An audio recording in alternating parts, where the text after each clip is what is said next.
ഇന്നലത്തെ വീഡിയോയിൽ ആരോ ഒരു കമൻറ്റ് ഇട്ടിട്ടുണ്ടായിരുന്നു പാറമേക്കാവിനെ പറ്റി ഒരു വീഡിയോ ചെയ്യണം. പാറമേക്കാവിനെ പറ്റി പറയുമ്പോൾ എനിക്ക് വളരെ ത്രില്ലിംഗ് ആയിട്ടുള്ള എക്സ്പീരിയൻസ് ആദ്യം പറയേണ്ടത്. കാരണം എൻ്റെ ആത്മീയപാത തുടങ്ങുന്ന സമയത്ത് വർഷങ്ങൾക്ക് മുന്നേ ഞാൻ ഒരിക്കൽ പാറമേക്കാവിൽ പോയിട്ടുണ്ട്. അപ്പോൾ അവിടെ ഒരു ബന്ധുവിൻ്റെ വീട്ടിൽ ഞാനത് സ്റ്റേ ചെയ്തിട്ട് എനിക്ക് തോന്നുന്നു ഞാൻ ഒരുപാട് സമയങ്ങൾ അവിടെ രാത്രി സമയങ്ങളിലൊക്കെ പാറമേക്കാവിൽ ചിലവഴിച്ച് അത് അടയ്ക്കുന്നവരെ അവിടെ ഉണ്ടായിരുന്നു. വൈകുന്നേരത്തെ സമയത്ത് അടയ്ക്കുന്ന സമയത്ത് ഐഗിരി നന്ദിനി നന്ദി സമേതിനി എന്നുള്ള ആ ഒരു ഇതൊക്കെ അവിടെ ശ്ലോകങ്ങളൊക്കെ പാടുന്നൊരു ചടങ്ങുണ്ട്. ഭയങ്കര ബ്യൂട്ടിഫുള്ളാണത്, നല്ല രസമാണത്. അവിടെ നമ്മളിങ്ങനെ ലയിച്ച് പോകും. ആ സമയത്ത് ആ നട അടച്ച് തുറക്കുന്ന സമയത്ത് കുറേ പേരുണ്ടാവും പാടാനായിട്ട്. അപ്പോൾ ഇത് ഫുള്ളായിട്ട് അവിടെ നിന്നിട്ട് എനിക്ക് ഒരുപാട് ശരീരത്തിലൊക്കെ എന്തൊക്കെയോ ഇങ്ങനെ നടക്കുന്ന പോലെ ഫീലിങ് എനിക്ക് തോന്നിയായിരുന്നു. അപ്പോൾ അവിടുത്തെ ആ പാറമേക്കാവിൻ്റെ ഒരു ലോക്കറ്റ് എൻ്റെ കഴുത്തിൽ ഇപ്പോഴും കിടക്കുന്നുണ്ട്. പാറമേക്കാവിൻ്റെ ലോക്കറ്റാണ് എൻ്റെ കഴുത്തിൽ ഇപ്പോഴും ഉള്ളത്. പാറമേക്കാവ് അമ്മയാണ്. അപ്പോൾ അത് കഴിഞ്ഞ് ഞാൻ അവിടുന്ന് അദ്ദേഹത്തിൻ്റെ വീട്ടിൽ പോയിട്ട് അവിടെ നിന്ന് സ്റ്റേ ചെയ്ത് തൃശ്ശൂർ ടൗണിൽ തന്നെയാണ് അവിടെ സ്റ്റേ ചെയ്തത്. അന്ന് എൻ്റെ ശരീരത്തിൽ ഒരു വല്ലാത്തൊരു ശുദ്ധീകരണ പ്രക്രിയ ഉണ്ടായിരുന്നുള്ളതാണ്. ഒരു 10-15 പ്രാവശ്യമെങ്കിലും യൂറിനേഷൻ സംഭവിച്ചു. അതുമാത്രം വെള്ളമൊന്നും ഞാൻ കുടിച്ചിട്ടില്ല. കാരണം വെള്ളം ഞാൻ അധികം കുടിക്കാത്ത ആളാണ്. ഒരു മീഡിയം വെള്ളം കുടിക്കുന്നൊരു ആളാണ്. അന്നും ഇന്നും അങ്ങനെ തന്നെയാണ്. അതിൻ്റേതായിട്ടുള്ള പ്രശ്നങ്ങൾ എനിക്കുണ്ട്.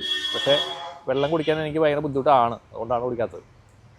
പക്ഷേ എങ്ങനെയാണ് അത്രയധികം യൂറിനേഷൻ ശരീരത്തിൽ വന്നതെന്നുള്ളത് എനിക്കൊരു ഐഡിയ അത്ഭുതപ്പെട്ടു പോയി. രാത്രി ഒരുപാട് സമയം ഞാൻ ഒരു നേരം വെളുക്കുമ്പോഴൊക്കെ ഇങ്ങനെ എഴുന്നേറ്റ് യൂറിനേഷൻ ചെയ്ത് അങ്ങനെ യൂറിനേഷൻ ചെയ്യുന്ന ആളല്ല. ഞാൻ കിടന്നു കഴിഞ്ഞാൽ നേരം വെളുക്കുമ്പോൾ എഴുന്നേക്കുന്ന ആളാണ്. പക്ഷെ അത് കഴിഞ്ഞ് പിറ്റേ ദിവസം നമ്മുടെ ബോഡി മൊത്തം ഒരു ലൈറ്റ് ഫീലിംഗ്. ഞാൻ ബോഡിക്കൊരു ജോയിൻറ്റോ പിടുത്തങ്ങളോ ഒന്നുമില്ല, വല്ലാത്തൊരു ലൈറ്റ് ഫീലിംഗ് ആയിരുന്നു. അപ്പോൾ അന്ന് എനിക്കൊരു കാര്യം മനസ്സിലായി. നമ്മൾ അമ്പലത്തിൽ എത്രത്തോളം സമയം ചിലവഴിക്കുന്നു, എത്ര സമയം അവിടെ ഇരിക്കുന്നു എന്നുള്ളത് വളരെ ഇമ്പോർട്ടൻ്റ് ആണ്. അന്നാണ് എനിക്ക് മനസ്സിലായത്. ഇപ്പോഴേക്കും കേട്ടോ, കുറേ കൊല്ലം മുന്നത്തെ കഥ ഞാൻ പറഞ്ഞു. അപ്പോൾ പാറമേക്കാവിൽ പോകുമ്പോൾ നിങ്ങൾ അവിടെ കുറേ സമയം ചിലവഴിക്കണം. ഹൈ പവറാണ് അവിടെ. പിന്നെ രണ്ടാമതായിട്ട് പൂജകളും വഴിപാടുകളൊന്നും അതിന് ചെയ്യാത്ത ആളാണ് ഞാൻ.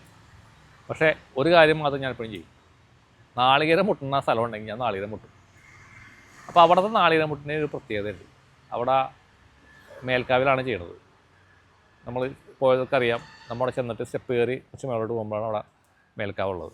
അവിടെ നാളികേരമുണ്ട്. അപ്പോൾ നിങ്ങൾക്ക് ശത്രുവിൻ്റെ ശല്യം ഉണ്ടെങ്കിൽ ശത്രുമുട്ട്, ദേഹത്തിനാണെങ്കിൽ ദേഹമുട്ട്, പിന്നെ തൊഴിലാണെന്നുണ്ടെങ്കിൽ കർമ്മമുട്ട്, വിവാഹത്തിനാണെങ്കിൽ മാംഗല്യമുട്ട്. അപ്പോൾ ഓരോന്നിൻ്റെ പേരനുസരിച്ചിട്ടുള്ള മുട്ടുകൾ നമുക്ക് കഴിപ്പിക്കാവുന്നതാണ്. അപ്പോൾ അത്രയും മുട്ടുകൾ നമ്മളോട് എഴുതുക. ആവശ്യമുള്ളതൊക്കെ എഴുതിയിട്ട്, വീടിൻ്റെ ആണെങ്കിൽ ഗ്രഹമുട്ട് അത് എഴുതിയിട്ട് നാളികേരം വാങ്ങിയിട്ട് ആ നേരെ അങ്ങോട്ട് ചെല്ലുമ്പോൾ അവിടെ നമ്മുടെ പൂജാരി അവിടെ ഇരിക്കുന്നുണ്ടാവും. അപ്പോൾ പൂജാരി എന്തോ മന്ത്രം ജപിച്ചിട്ട് ഇതിങ്ങനെ കൈ കൊണ്ട് ഇതിങ്ങനെ ഒന്ന് കാണിക്കും, അവിടെ വലിക്കും. ഞാൻ ഒരു അമ്പലത്തിലും കണ്ടിട്ടില്ല ഇതുപോലത്തെ പരിപാടി. ശരിക്കും ആ സമയത്ത് നമ്മളുടെ ഇവിടെ നിന്ന് ഈ ബനിയൻ ഇങ്ങനെ ഊരി പോകണ പോലെ ഒരു സാധനങ്ങൾ ഊരി അങ്ങോട്ട് പോകും.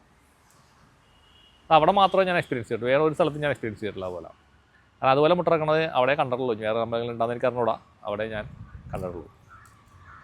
അപ്പോൾ അത് കഴിയുമ്പോൾ ആ മുട്ട് ഇറക്കിയിട്ട് പ്രസാദം തരും. പിന്നെ എന്തെങ്കിലും ഒരു ദോഷം ഉണ്ടെന്നുണ്ടെങ്കിൽ കൈവട്ട ഗുരുതി എന്ന് പറഞ്ഞൊരു ഗുരുതിയുണ്ട്. അപ്പോൾ കൈവട്ട ഗുരുതി കഴിക്കാൻ പറയും. അപ്പോൾ വേണമെങ്കിൽ നമുക്ക് കൈവട്ട ഗുരുതി കഴിപ്പിക്കാം, നല്ലതാണ്. അവിടെ ചെയ്താൽ നിങ്ങളുടെ അത്യാവശ്യം ഒരുമാതിരി ബാധകൾ, ദുരിതങ്ങൾ, ശത്രുദോഷങ്ങൾ അവിടെ ഇറങ്ങിപ്പോകും. അതിന് വലിയ വഴിപാട് അവിടെ ഇല്ല എന്നാണ് എൻ്റെ ഒരു കാഴ്ചപ്പാട്. പാറമേക്കാവിൽ പോകുമ്പോൾ നിങ്ങൾ മുട്ടിറക്കാനായിട്ടും ഒരിക്കലും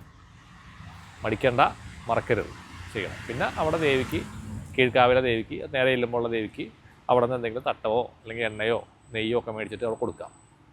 മുകളിൽ അതുപോലെ തന്നെ സർപ്പത്തിൻ്റെ ഇതുണ്ട്, അവിടെ വേണമെങ്കിൽ മഞ്ഞപ്പൊടി വേണമെങ്കിൽ കൊടുക്കാം. ഇത്തരം വഴിപാടുകൾ സിമ്പിളായിട്ടുള്ള കാര്യങ്ങൾ ചെയ്താൽ മതി. ഞാൻ ഒരുപാട് വഴിപാടുകളും പൂജകളും സജസ്റ്റ് ചെയ്യുന്ന ആളൊന്നുമില്ല. നിങ്ങൾക്ക് എന്തെങ്കിലും ആവശ്യം ഉണ്ടെങ്കിൽ മാത്രമാണ് അതൊക്കെ ചെയ്യേണ്ടതുള്ളൂ. അല്ലാത്ത ആളിൽ പോയിട്ട് ബോർഡ് വായിച്ചിട്ട് ഉള്ള വഴിപാട് പോലും ചെയ്യുന്നതാണ്. ആവശ്യം ഉണ്ടെങ്കിൽ ചെയ്താൽ പോരെ.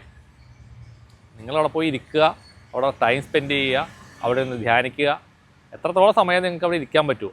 അതുപോലത്തെ മഹാക്ഷേത്രങ്ങളിൽ പോകുമ്പോൾ കൊടുങ്ങല്ലൂർ, ചോറ്റാനിക്കര, പാറമേക്കാവ്, അതുപോലത്തെ നല്ല വലിയ വലിയ അമ്പലങ്ങളിൽ, പവറുള്ള അമ്പലങ്ങളിൽ പോകുമ്പോൾ മാക്സിമം സമയം നിങ്ങൾ സ്പെൻഡ് ചെയ്യണം. അവിടെ തൊഴുത് ഓടി പോകരുത്. അവിടെ നിങ്ങൾക്ക് ഗുണം കിട്ടത്തില്ല.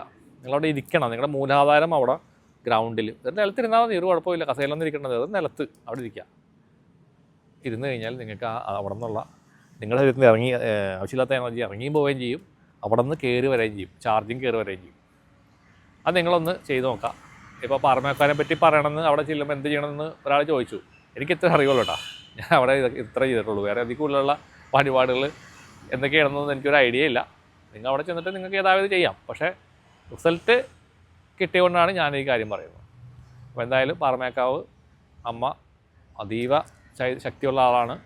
കൊടുങ്ങല്ലൂർ അമ്മയുടെ പോലെ തന്നെ തൃശ്ശൂർക്കാരുടെ ഒരു അനുഗ്രഹമാണ്. അപ്പോൾ അവിടെ പോവുക. അവിടെ പോകുമ്പോൾ പിന്നെ വടക്കുന്നാഥനപ്പുറത്തുണ്ട്, അദ്ദേഹത്തിനെ കാണാൻ മറക്കണ്ട. അവിടെയും കയറുക, എൻ്റെ അടുത്തും കയറി പോരുക. എല്ലാവർക്കും നന്മ വരട്ടെ. നന്ദി, നമസ്കാരം.